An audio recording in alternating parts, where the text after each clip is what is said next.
अस्सलाम वालेकुम 10 क्लास। हमने एक्सरसाइज 9.2 कल की स्टार्ट की हुई है और एक्सरसाइज 9.2 के क्वेश्चन नंबर 7 तक हमने क्वेश्चन कर लिए थे। अब हम क्वेश्चन नंबर 8 स्टार्ट करेंगे। Perimeter of a triangle field is 540 metre and its sides are in the ratio of 25, 17, 12। Find the area of the triangle. इसमें हम इन तमाम साइड्स को लेट करेंगे 25x, 17x and 12x metres. इन तमाम sides को हम add करके पेरीमीटर के इक्वल लिखेंगे। 540 और 54 डिवाइडेड बाय x की वैल्यू हमारे पास 10 आ जाएगी। 25x, 25 इंटू 10 250, 17 इंटू 10 170 और 12 into 10 120। s is equal to a plus B plus C by 2 और s is equal to 250, 170, 120 by 2 करके 540 बाई 2 आएगा और कैलकुलेटर से इसका आंसर 240 आ जाएगा, 270। फिर हम लोग s minus a, s minus B और s माइनस सी निकालेंगे फार्मूलाज में जो है वो वैल्यूज़ को पुट अप करने के लिए। तो ये हमारे पास आंसर आएगा, फार्मूला आएगा s into s minus a, s minus b, s minus c. Values put करेंगे और इसको मल्टीप्लाई करके इसका स्क्वायर रूट लेंगे तो हमारे पास 9000 स्क्वायर मीटर में आंसर आ जाएगा। क्वेश्चन नंबर 9 है, find the area of parallelogram if its two adjacent sides are 12 centimetre and 14 and diagonal is 18। तो let A B C D is, हम कहेंगे ये पैरेललोग्राम है इन विच ए बी जो है वो 12 सेंटीमीटर है, बी सी 14 सेंटीमीटर है और ए सी जो है वो 18 सेंटीमीटर है। तो एरिया ऑफ पैरेललोग्राम होगा 2 into area of a triangles A B C, यानी कि दो ट्राइंगल्स को में हम इसको डिवाइड करेंगे इस तरीके से, ठीक है।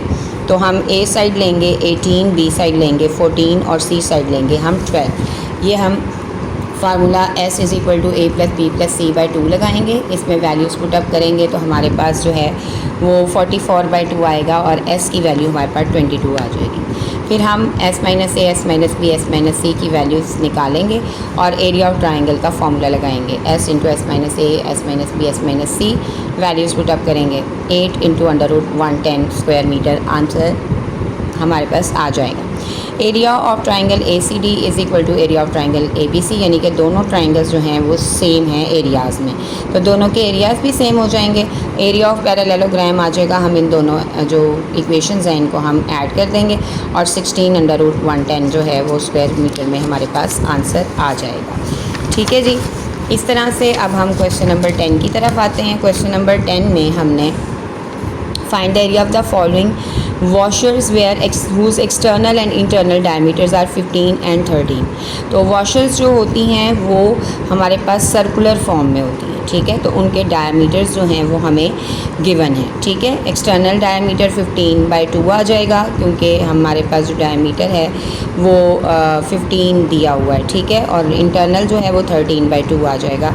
इसको हम जो है वो डायमीटर को हम 2 से डिवाइड करेंगे तो हमारे पास रेडियस आ जाएगा। क्या आ जाएगा? रेडियस। तो टोटल एरिया जो सर्कल का होता है वो पाई आर स्क्वायर होता है, तो पहले हम एक्सटर्नल का निकाल लेंगे, पाई 15 बाई 2 का स्क्वायर। इंटरनल एरिया भी पाई आर स्क्वायर ही होगा क्योंकि इंटरनल वॉशर भी राउंड शेप में ही है, सर्कल शेप में ही है, तो वो पाई 13 बाई 2 स्क्वायर। अब एरिया ऑफ वॉशर्स कैसे निकालेंगे? दोनों एरियाज़ को हम माइनस कर देंगे, ठीक है। तो पाई दोनों में कॉमन है, 15 by 2 minus 13 by 2।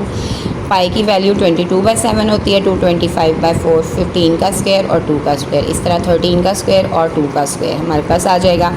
22 by 7 225 minus 169 divided by 4 और 22 बाई 7 56 बाई 4 आएगा। और जब हम इसकी कटिंग करेंगे या कैलकुलेटर से सॉल्व करेंगे तो हमारे पास 44 स्क्वायर मीटर आ जाएगा।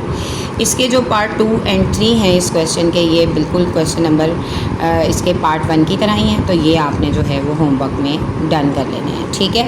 इसके बाद आते हैं जी क्वेश्चन नंबर 11 की तरफ। Find the area of the shaded region, ठीक है। ये शेडेड रीजन है आपके पास, इस शेडेड रीजन का आपने एरिया फाइंड आउट करना है, ठीक है। Diameter of big half circle, ये हमें गिवन है 28 डायमीटर। इसको हम 2 से डिवाइड करेंगे तो हमारे पास रेडियस आ जाएगा, ठीक है, 14 centimetre. Area of big half circle, यानी कि जो बिग हाफ सर्कल है उसका एरिया 1/2 पाई आर स्क्वायर होगा, पाई 14 का स्क्वायर और हमारे पास 308 स्क्वायर मीटर आंसर आ जाएगा। Diameter of every small half circle, ये 14 बाई 2 आएगा, हमारे पास 7 आ जाएगा। और टोटल एरिया ऑफ बोथ जो है वो 1/2 पाई आर स्क्वायर हमारे पास एरिया आ जाएगा। ठीक है, इस तरह से हम एरिया इसका निकालेंगे। ये 77 स्क्वायर मीटर आएगा और दोनों स्मॉल सर्कल क्योंकि 2 हैं इसलिए इनको 2 से मल्टीप्लाई करेंगे तो 154 स्क्वायर मीटर हमारे पास आंसर आएगा। एरिया ऑफ शेडेड रीजन 308 में से 154 माइनस कर दीजिए, 154 स्क्वायर मीटर हमारे पास आंसर आ जाएगा। Find the area of an equilateral triangle whose side is A is equal to this, B is equal to C is equal to 8। तीनों की साइड सेम है। A plus B plus C is equal to 8 plus 8 plus 8/2, ये 24/2 आएगा और answer आ जाएगा 12। इसी तरह S minus b c and S minus b S minus c हम निकालेंगे, वो 4 आ जाएंगे हमारे पास और एरिया ऑफ ट्राइंगल हमारे पास आ जाएगा S into S minus a S minus b S minus c. Values put up करेंगे और आंसर को कैलकुलेट करेंगे तो 16√3 स्क्वायर मीटर में हमारे पास आंसर आ जाएगा। क्वेश्चन नंबर 13 बिल्कुल क्वेश्चन नंबर 12 की तरह है, इसको आपने होमवर्क में डन करना है। Question number 14 find the area of the right triangle with legs 12 and 35। तो लेंथ ऑफ वन साइड हमें 12 दी हुई है, लेंथ ऑफ सेकंड साइड हमें 35 दी हुई है। Area of triangle right angle triangle का फॉर्मूला होता है base multiply by altitude by 2। Values put up करेंगे और 2 6 12 35 6 210 स्क्वायर मीटर हमारे पास area of right angle triangle आ जाएगा। ये क्वेश्चन आप लोगों ने अपनी नीट कॉपीज़ पे डन कर लेने हैं और इन क्वेश्चंस को मैंने आते साथ आपके रजिस्टर्स पे चेक करना है। ठीक है जी, 10th क्लास अपना ख्याल रखिएगा। अल्लाह हाफिज़। अस्सलाम वालेकुम 10th क्लास 9.2 एक्सरसाइजेज़ के 2 लेक्चर्स आपके पास आ चुके हैं और अब ये लेक्चर नंबर 4 जो है ये 9.2 इस पे एंड हो जाएगी। ठीक है, question number 15 the base of a rectangle is 3 times it's altitude, the area is 147 centimetre square, find the dimensions of the rectangle. ठीक है, इसमें आपने लेट करना है सोल्यूशन में एल्टीट्यूड को x और बेस जो है वो आपके पास है 3x सेंटीमीटर आपने लेट करनी है क्योंकि बेस जो है उसने कहा है कि रेक्टेंगल की 3 टाइम्स ऑफ इट्स एल्टीट्यूड है। तो एरिया क्या आ जाएगा, लेंथ इंटू ब्रेथ यानी कि 3x और x आ जाएगा 3x स्क्वायर और एरिया हमें वैसे जो गिवन है वो है 147 से square metre. 3x square is equal to 147, 3 इधर आके डिवाइड हो जाएगा और x square is equal to 49 उसका स्क्वायर रूट लेकर हम इसका आंसर निकाल लेंगे। तो x की वैल्यू 7 आई यानी कि एल्टीट्यूड जो है वो हमारे पास 7 आ गया और बेस जो है वो हमारे पास 3x था तो इसमें हम x की वैल्यू 7 पुट करेंगे और ये आ जाएगा 21 centimetre.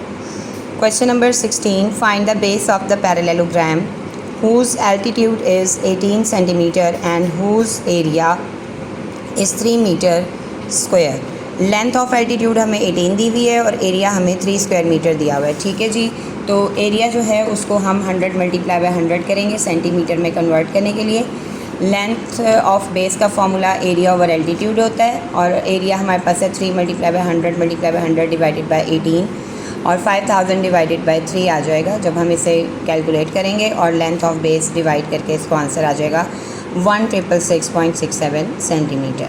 Question number 17 area of a parallelogram is 144 centimetre square, find the altitude of the base is 2 metre long. Area of parallelogram हमें दिया हुआ है 144 square metre, length of base हमें दिया हुआ है 2 सेंटीमीटर, लेंथ ऑफ एल्टीट्यूड हमने निकालनी है तो वो एरिया ओवर बेस हो जाएगा यानी 144/2 तो 72 जो है वो हमारे पास लेंथ आ जाएगी। ठीक है जी, इसके बाद हमारे पास है area of rectangle find out करना है 2 metre long and 18 centimetre wide और इंतहाई आसान एरिया जो लेंथ ऑफ रेक्टेंगल है वो हमें 2 मीटर दी हुई है, इसको 100 से मल्टीप्लाई करके सेंटीमीटर में कन्वर्ट कीजिए क्योंकि एक लेंथ हमारे पास सेंटीमीटर में है और 1 मीटर में, दोनों का सेम लेंथ में होना ज़रूरी है।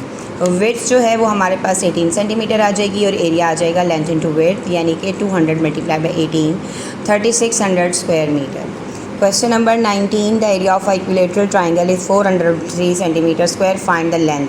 तो if side of any equilateral triangle are a then its area will be 3√a² by 4 और एरिया हमें वैसे गिवन है 4√3 और ये √3/4 इधर आके 4√3 हो जाएगा, √3 से कैंसिल और 4 4 16 आ जाएगा और इसका स्क्वायर रूट हम लेंगे तो ये हमारे पास साइड जो है वो आ जाएगी 4 यूनिट्स या 4 सेंटीमीटर। ठीक है जी।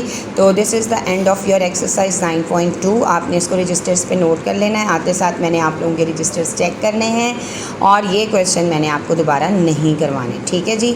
तो काइंडली इन लेक्चर से इन क्वेश्चंस को आप लोग नोट कर लीजिए और अपना ख्याल रखिएगा। अल्लाह हाफ़िज़।